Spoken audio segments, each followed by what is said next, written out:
ये बात गलत है, ये पूरी तरीके से गलत है। और आज पूरे देश को आप बताइए, उम्मीद की नहीं बल्कि नाउम्मीदी की किरण है। वल्लाह किस गजब के हो, हंसमुख दिखाए जाओ, हम आह आह करते हैं तुम मुस्कुराए जाओ। नाजरीन, मौजूदा सियासत की सितम ज़रीफ़ी और अरबाब इक़्तिदार की टारगेट पॉलिसी पर यह शेर काफ़ी सादिक आता है। अपोजिशन जमाअतों की शदीद मुखालफत के बावजूद वक्फ तरमीमी बिल 2025 पास हो गया। मंत्री जी, मैं इस सदन में अलल ऐलान ये कहता हूं कि जब भी इस देश की जमीन को लहू की जरूरत होगी, आपसे 2 कदम आगे इमरान खड़ा मिलेगा। ये मैं आपसे यकीन दिलाते हुए कह रहा हूं। मंत्री जी ने कहा 1 करोड़ सुझाव आया। मैं आपसे पूछना चाहता हूं, कितने करोड़ ईमेल आए? कल को आप गुरुद्वारा कमेटियों में कहेंगे सिख नहीं दूसरे धर्म के लोग इसमें आएंगे, कल को आप जैन कमेटियों में घुसड़ेंगे, बौद्धों की कमेटियों में घुसड़ेंगे। ये बात गलत है, ये पूरी तरीके से गलत है। और आज पूरे देश को आप बताइए, मान्यवर, पूरे देश को आप बताइए, 2009 में आपने अपना घोषणा पत्र जारी किया था, मैनिफेस्टो।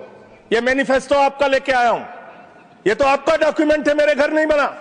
इस मैनिफेस्टो में लिखा है इन्होंने कि 2009 के मैनिफेस्टो में लिखा है कि वक्फ की जमीनों पर जो अवैध कब्जे हुए हैं, के.आर. रहमान की कमेटी की रिपोर्ट के हिसाब से हम मुस्लिम धर्म गुरुओं के साथ बातचीत करके उसको खाली कराने का काम करेंगे।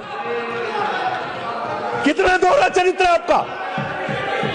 आपने कहा वक्फ की जमीनों को खाली कराने का काम करेंगे जिस पे कोई और कब्जा कर रखा है। के सफर में दबदबा हो आंधियों का तो फिर अंजाम जुल्मत के सिवा कुछ भी नहीं होगा। ये दुनिया नफरतों के आखिरी स्टेज पर है, इलाज इसका मोहब्बत के सिवा कुछ भी नहीं होगा। तो वक्फ की जमीनें भी तो इसी देश की जमीनें हैं, उनको पराया क्यों बोलते हैं आप? जिस जमीन पर मैं खड़ा हूँ ये मेरी पहचान है। आप आंधी हैं तो क्या मुझको उड़ा ले जाएंगे? जिल्ले इलाही, जमहूरियत जो है वो नफरत और ठसक से नहीं चलती है, अकड़ से नहीं चलती है। धन्यवाद। मंत्री जी ने कहा 1 करोड़ सुझाव आया। मैं आपसे पूछना चाहता हूं, कितने करोड़ ईमेल आए, कितने करोड़ पत्र आए, कितने करोड़ सुझाव आए? पूरे देश को जानकारी दीजिए।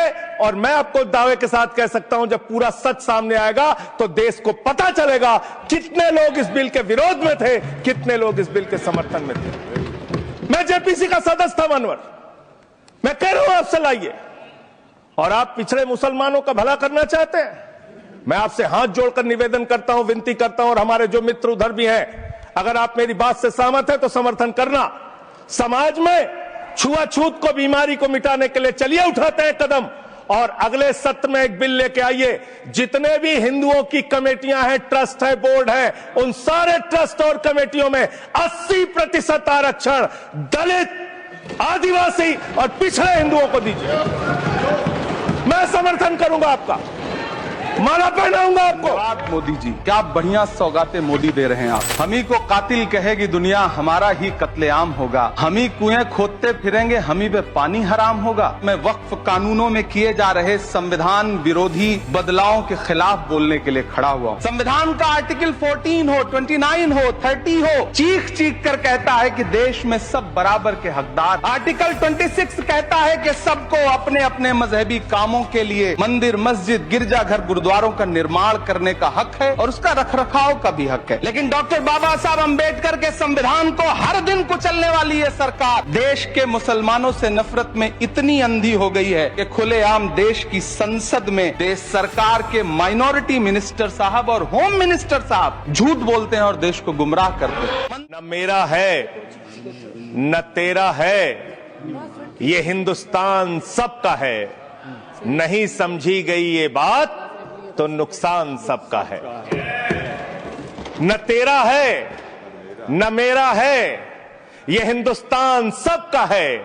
नहीं समझी गई ये बात तो नुकसान सबका है।